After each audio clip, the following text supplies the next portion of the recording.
యేసుతో ప్రతిదినం అనే ఆధ్యాత్మిక కార్యక్రమాలకు మిమ్మలను ప్రేమతో ఆహ్వానిస్తూ మీ అందరికీ నా హృదయపూర్వక వందనాలు తెలియజేస్తున్నాను. ప్రియ దేవుని పిల్లలారా, ఉదయమే లేవగానే దేవునికి కృతజ్ఞతాస్తుతులు చెల్లించుకున్నారా? నిజమా, మన దేవుడు మనల్ని ప్రేమించి మరొక దినాన్ని చూసే మహాకృప మనకిచ్చారు కదా. అందును బట్టి మనము మన యేసయ్యకు కృతజ్ఞతాస్తుతులు చెల్లించవలసిన వారమైనాం. అలాగే ప్రతి ఉదయం లేవగానే దేవుని యొక్క మాటలు వింటూ ఆయనిచ్చే శ్రేష్టమైన వాగ్దానాలు వింటూ మీరెంతగానో దీవించబడుతున్నారు కదా. మరి మీరు అనేక మందికి దీవెనకరంగా మార్చబడినట్లుగా ఈ వాగ్దానాలు మీ బంధువులకు, మీ స్నేహితులకు షేర్ చేయవలసిందిగా ప్రేమపూర్వకంగా మనవి చేస్తున్నాను. ఈ దినం కూడా దేవుడు తన యొక్క శ్రేష్టమైన వాగ్దానం ఇచ్చి మరి మనలందరినీ కూడా బలపరచాలని ఆయన ఆశపడుతున్నారు. ఆయన ఏం వాగ్దానం తీసుకొచ్చారో చూద్దామా? ఇర్మియా గ్రంథము 30వ అధ్యాయము 17వ వచనాన్ని చదువుకుందాం. నేను నీకు ఆరోగ్యము కలుగజేసేదను. Praise the lord. ఎంత చక్కటి మాట అండి. దేవుడు మాట్లాడుతున్నారు. ఆయన ఏమంటున్నారంటే, నేను నీకు ఆరోగ్యం కలుగజేస్తానని. ప్రియ దేవుని బిడ్డ, ఈ ఉదయకాలం దేవుని యొక్క వాగ్దానం వింటున్న మీ యొక్క జీవితాల్లో అనేక బలహీనతలు ఉన్నాయా? అనేక వ్యాధులతో అలమటిస్తున్నారా? అనేక రోగాలు మిమ్మల్ని ఆవరించి ఉన్నాయా? మరి మీ శరీరంలో ఉన్న ఆ వ్యాధులను బట్టి, మీ శరీరంలో ఉన్న రోగాలను బట్టి ఒకవేళ నిద్రలేని రాత్రులు గడుపుతూ ఉన్నారా? మీ యొక్క వ్యాధులను బట్టి ప్రతినిత్యము వైద్యుల చుట్టూ తిరుగుతూ వేసారిపోయి వారిచ్చే ఎన్నో మెడిసిన్స్ వేసుకున్నా కూడా మీకు స్వస్థత రాక, మరి మీ హృదయంలో నెమ్మది లేక, మీ శరీరంలో ఆరోగ్యం రాక వేదనతో ఉన్నారా? బాధతో ఉన్నారా? ఇక నా జీవితం ఇంతే, నా బ్రతికింతే, ఇక నా జీవితంలో నేను ఆరోగ్యం పొందుకోలేనేమో అని బాధతో ఉన్న మీ అందరితో దేవుడి ఉదయకాలం మాట్లాడుతున్నారు నాన్న. ఆయన అంటున్నారు, నేను నీకు ఆరోగ్యం కలుగు చేస్తానని. మన దేవుడు మనకు ఆరోగ్యాన్ని ఇచ్చే గొప్ప దేవుడు. ఆయన ఆరోగ్య ప్రదాత, ఆరోగ్యాన్ని ప్రసాదించే దేవుడు. మనం ఆరాధిస్తున్న దేవాది దేవుడు యేసుక్రీస్తు ప్రభువారు ఈ భూమి మీద ఉండిన దినాలలో మరి ఆయన దగ్గరకు ఎంతోమంది రోగులు వచ్చారు కదా. ఎంతోమంది రోగులు మరి యేసయ్య దగ్గరకు వచ్చినప్పుడు యేసయ్య వారిని ముట్టి తాకి స్వస్థత ఇచ్చారు కదా. నానావిధ రోగాల చేత బాధపడుతున్న ప్రతి ఒక్కరిని మరి యేసయ్య ముట్టి స్వస్థపరిచి వారికి మంచి ఆరోగ్యాన్ని కలుగు చేశాడు యేసయ్య. ప్రియ దేవుని బిడ్డ, ఈ ఉదయకాలం వాగ్దానం ఉంటున్న నీ జీవితంలో ఒకవేళ మరి భయంకరమైన రోగాలు ఉన్నాయేమో, మరి దీర్ఘకాలిక వ్యాధులతో బాధపడుతూ ఒకవేళ కృంగిపోయిన స్థితిలో ఉన్నారేమో, మరి నా బ్రతికేంటి, నా జీవితం ఏంటి అని ఒకవేళ మరి బాధపడుతున్నారేమో, నాకు ఆరోగ్యం ఎలా వస్తుంది అని ఒకవేళ ఎదురు చూస్తున్నారేమో ఆరోగ్యం కొరకు. ప్రియ దేవుని పిల్లలారా, చూడండి, మనం డాక్టర్ల చుట్టూ తిరిగినా మరి ఎన్నో మెడిసిన్స్ వేసుకున్నా మనకు ఆరోగ్యం రాదు. కానీ మన దేవుడు మనకు ఆరోగ్యాన్ని ప్రసాదించే దేవుడు. నువ్వు ఆరాధిస్తున్న దేవుడు ఆరోగ్యాన్ని ప్రసాదించే దేవుడు.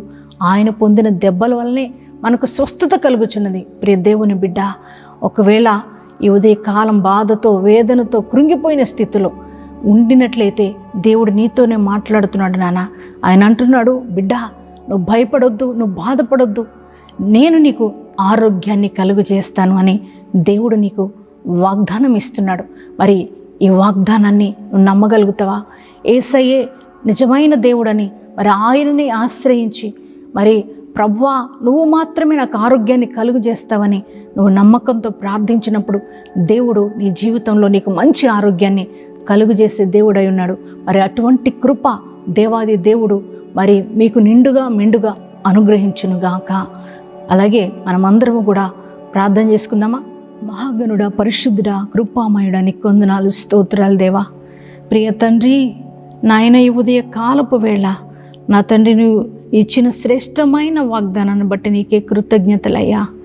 నేను నీకు ఆరోగ్యము కలుగు చేతును అని ప్రభువా వాగ్దానం ఇచ్చిన దేవుడవు, నమ్మదగిన దేవుడవయ్యా. నిజమే, ఆరోగ్యం నీ వలన మాత్రమే మాకు కలుగుతుందయ్యా. నా తండ్రి ప్రభువా నాయన ఈ యొక్క ఉదయ కాలంలో ప్రభువా ఎంతోమంది బిడ్డలు అనేక రోగాల చేత బాధపడుతూ వేదన చెందుతూ అయ్యా నడినెత్తి మొదలుకొని అరికాల వరకు నానా విధ రోగాల చేత అలమటిస్తూ అయ్యా నా తండ్రి ఎంతోమంది డాక్టర్ల చుట్టూ తిరిగి తిరిగి వేసారిపోయి ప్రభా అయ్యా కృంగిపోయి నలిగిపోయి ఉన్న ప్రతి ఒక్కరితో మాట్లాడుతూ వచ్చావు దేవా. నేను నీకు ఆరోగ్యం కలుగు చేస్తానని వాగ్దానం ఇచ్చిన గొప్ప దేవుడు కదా తండ్రి, నీకే స్తోత్రాలయ్యా. నాయన ప్రతి ఒక్కరిని మీరు దర్శించండి అయ్యా. అయ్యా ఎటువంటి వ్యాధులతో ఉన్నారో ప్రభు, ఎటువంటి బలహీనతలతో ఉన్నారో నీ బిడ్డలయ్యా. అయ్యా వారిని ఇప్పుడే ముట్టమని ప్రార్థిస్తున్నాను తండ్రి. నాయన అవి దీర్ఘకాలిక వ్యాధులైన నాయన యేసుక్రీస్తు నామములు అవి తొలగిపోవునుగా కానీ ప్రార్థిస్తున్నాను తండ్రి. నాయన నీకు వందనాలు, స్తోత్రాలు. అరికాలుములకు నడినెత్తి వరకు నీ బిడ్డల్ని ముట్టండి ప్రభు, తాకండి ప్రభు, నీకే స్తోత్రాలు అయ్యా. అయ్యా నా దేవానికే స్తోత్రాలు అయ్యా. శారీరక రోగాలు, ఆత్మీయ రోగాలు ప్రభు, ఇదిగో తండ్రి నాయన మానసిక రోగాల చేత ఎంతమంది బాధపడుతున్నారో తండ్రి, వారందరినీ తాకమని ప్రార్థిస్తున్నాను తండ్రి. నీకే స్తోత్రాలు అయ్యా. నాయన నువ్వు మాత్రమే ఆరోగ్యం కలుగు చేసే దేవుడు కనుక అయ్యా నీలో ఉన్న అయా ఆరోగ్యం ప్రతి ఒక్కరికి ప్రసాదించమని ప్రార్థిస్తున్నాం తండ్రి. అలాగే ఈరోజు మ్యారేజ్ డేస్, బర్త్డే జరిగించుకుంటున్న ప్రతి వారి జీవితాన్ని మీరు ఆశీర్వదించండి. ఈ యొక్క నూతన సంవత్సర కాలంలో ప్రభా వారిని ఇంకా నాయన నిండైన దీవెనలతో వారు నింపమని ప్రార్థిస్తున్నాం తండ్రి. నీకే స్తోత్రాలయ్యా. అలాగే నాయన ఈ దినమంతా కూడా నీ ప్రశస్తమైన సన్నిధిని మాతో ఉంచి నడిపించి మహిమ పొందుకొనమని యేసుక్రీస్తు నామం పేరట ప్రార్థన చేస్తున్నాము తండ్రి. ఆమెన్.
ఏమి సమస్య?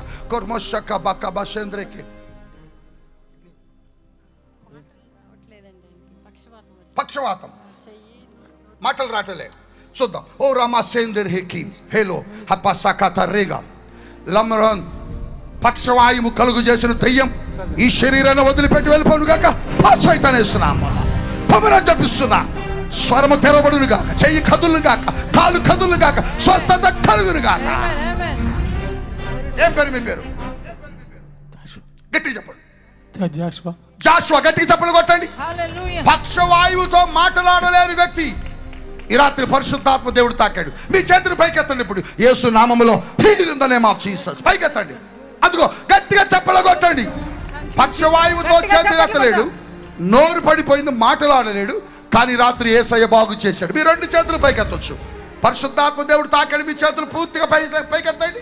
ఓ గట్టిగా చెప్పలగొట్టండి ఒకసారి. పక్షవాయువుతో బాధపడేవారు, నోరు తెరిచి మాటలాడలేని వ్యక్తిని దేవుడు బాగు చేశాడు. Heal in the name of Jesus.